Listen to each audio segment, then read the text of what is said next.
O que é plenitude espiritual? Normalmente as pessoas associam plenitude espiritual com dons espirituais. E há uma grande diferença entre plenitude espiritual e dons espirituais, ou dons do Espírito Santo. Hoje falaremos sobre plenitude espiritual, ou enchimento do Espírito Santo, como comumente é mais conhecido. Eu sou o pastor Marcos Alexandre, pastor da Igreja Presbiteriana do Brasil, em Tauá, e você está no canal Ser Discípulo. O objetivo desse vídeo é mostrar que a plenitude do Espírito é uma obra contínua que deve ser buscada pelos cristãos, pelos crentes, pois é desejo de Deus para a vida de cada um daqueles que são seus filhos. Então, queridos, começando, a plenitude do Espírito Santo é a vida idealizada por Deus para os seus filhos, para os cristãos. Ela é o segredo do sucesso espiritual e também a garantia de uma vida de santidade. Sem essa plenitude, embora convertidos, podemos ser bem pouco diferentes da maioria das pessoas que vivem neste mundo. A plenitude nos torna verdadeiramente diferentes. Então, ser cheio ou pleno do Espírito Santo deve ser a maior busca do cristão nesta vida. O batismo, a regeneração e o selo do Espírito são coisas que ocorrem no momento da conversão e de uma vez por todas. Já o enchimento do Espírito Santo, diferentemente dessas coisas que falei, pode ser experimentado repetidas vezes na vida do cristão. Em Efésios 5,18, Paulo nos diz assim: e não vos embriagueis com vinho, no qual há dissolução, mas enchei-vos do Espírito. A primeira coisa que notamos aqui no texto é a expressão enchei-vos. O verbo está no imperativo, ou seja, é uma ordem que deve ser obedecida. Não é uma opção, é uma ordem de Deus. Enchei-vos do Espírito. Outro aspecto importante é que o verbo está no plural, o que indica que a ordem é direcionada a todos os cristãos. Assim, todos têm a obrigação de serem cheios do Espírito Santo. Além disso, o verbo também está na voz passiva, o que demonstra que a ação de encher é uma ação do Espírito e não minha, sua ou nossa. Por que ser cheio do Espírito? Basicamente por duas razões. Primeira, maturidade. Segunda, serviço. E uma depende da outra, é claro. O enchimento do Espírito nos faz ser espirituais, ou seja, maduros na fé. A falta desse enchimento nos torna débeis e presa fácil do mundo, da carne e do diabo.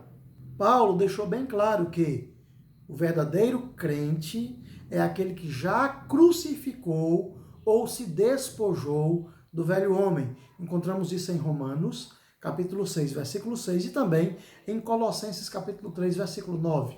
O crente verdadeiro, nesse sentido, não está na carne, mas no Espírito. Romanos 8, versos 8 e 9. É o Espírito quem dá capacidade para o serviço a Deus. Encontramos algumas personagens na Bíblia: Bezalel, Sansão, Davi, João Batista, são exemplos disso. E tantos outros mais, é claro.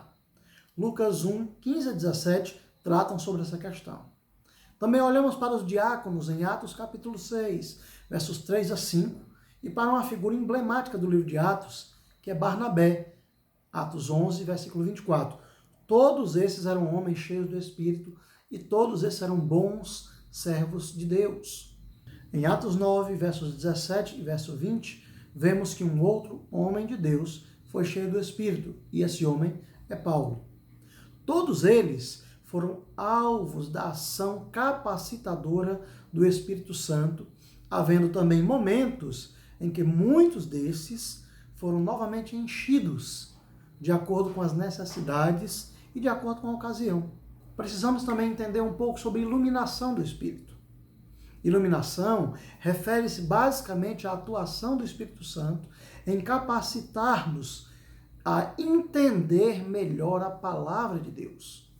Mediante a iluminação do Espírito Santo, podemos compreender as grandezas de Deus para a nossa vida e também desfrutar delas. 1 Coríntios 2, versículos 9, 10, 12 e 14, e também Efésios 1, versos 16 a 19, falam sobre isso. Mas talvez o mais importante a falarmos aqui é sobre o fruto do Espírito Santo. A maior consequência da plenitude do Espírito é o desenvolvimento natural do fruto do Espírito.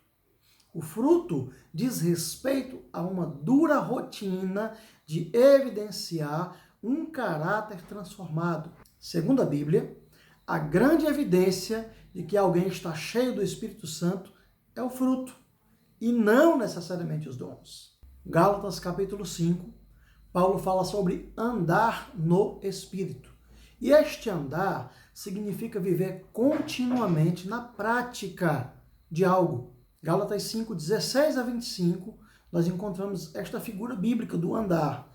E ela é muito significativa, pois aponta para a nossa realidade diária de caminhar, nos deparando com novas desafiadoras situações, para as quais o Espírito nos conduzirá de forma segura, conforme as Escrituras. Você também pode ver isso em Mateus, capítulo 7, versos 18 a 20, e também nos versos 22 a 23.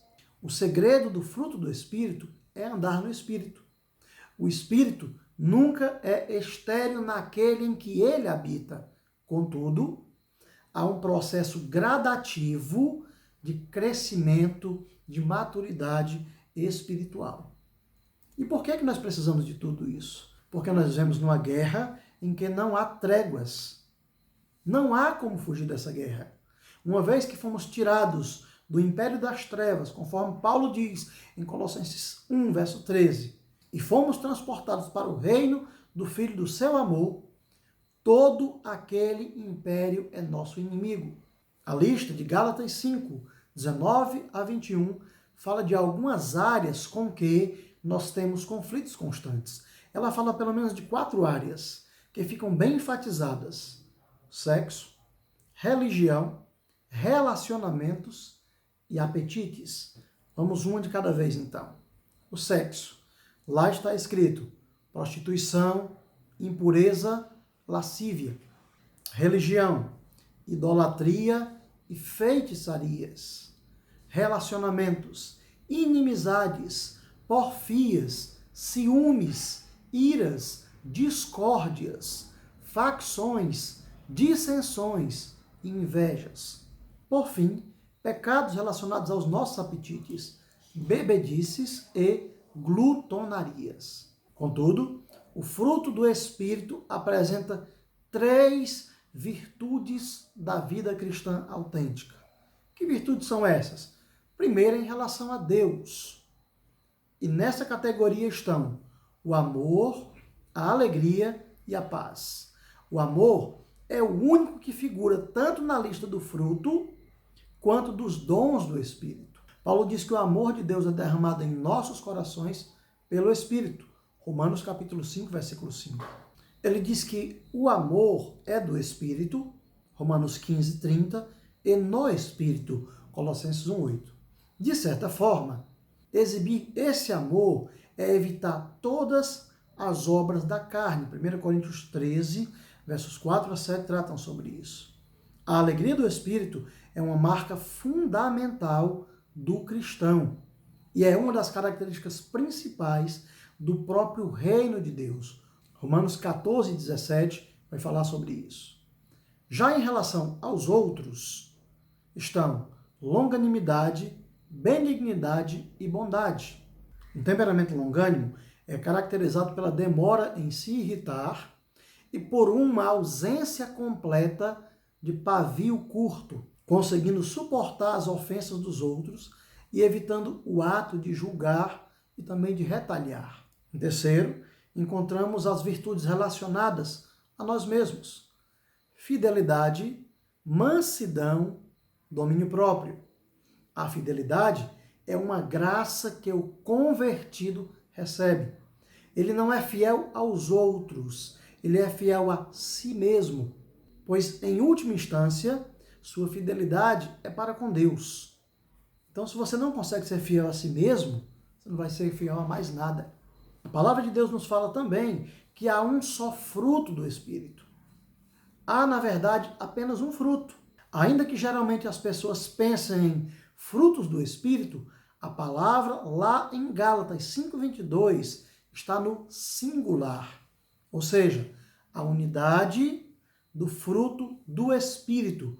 E isso nos diz que não podemos escolher virtudes, nós devemos evidenciar todas elas. Uma pessoa não pode ser apenas longânima, sem ser fiel. Do mesmo modo, não pode evidenciar o amor sem o domínio próprio. A plenitude do fruto do Espírito é a evidência principal da plenitude do Espírito. Portanto, a plenitude do Espírito é a vida ideal do cristão. Nada menos do que isso deve nos satisfazer. Essa vida está acessível a todos os convertidos. Paulo disse que, se andássemos no Espírito, nunca satisfaríamos os desejos da carne. Gálatas 5, versículo 16. Erroneamente, as pessoas pensam que ser cheios do Espírito Santo tem a ver com dons espirituais.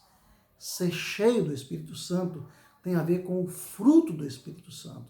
Os dons espirituais são a consequência disso, porque os dons servem para serviço. Então não confunda plenitude espiritual com dons espirituais. A plenitude espiritual, o enchimento do Espírito Santo de Deus, o alcançar o fruto do Espírito em sua vida é mais importante do que qualquer dom espiritual. Que Deus possa, então, ensinar os nossos corações. Vamos fazer uma breve oração? Nós te louvamos, ó Senhor, pela tua misericórdia sobre as nossas vidas e pedimos, ó Deus, que incomode o nosso coração para buscarmos o enchimento, a plenitude, o desenvolvimento do fruto do Espírito em nossas vidas, para melhor servirmos a Ti, ó Senhor, e ao Teu reino. Assim oramos em Cristo Jesus. Amém. Meus queridos, fechamos a terceira semana do nosso curso sobre as doutrinas da graça. No início falamos sobre a condição do ser humano, o pecado, a queda. Na segunda semana falamos sobre o Redentor. Nesta terceira semana falamos sobre o Espírito Santo. Nossa última semana será a próxima, onde a partir de segunda-feira trataremos sobre a igreja, e a igreja como adoradora do Senhor. Eu, você e todos os santos como aqueles que adoram ao Santíssimo Deus. Eu espero que você tenha um maravilhoso final de semana na presença do bondoso Deus. O Senhor seja contigo e com toda a tua casa. Deus abençoe.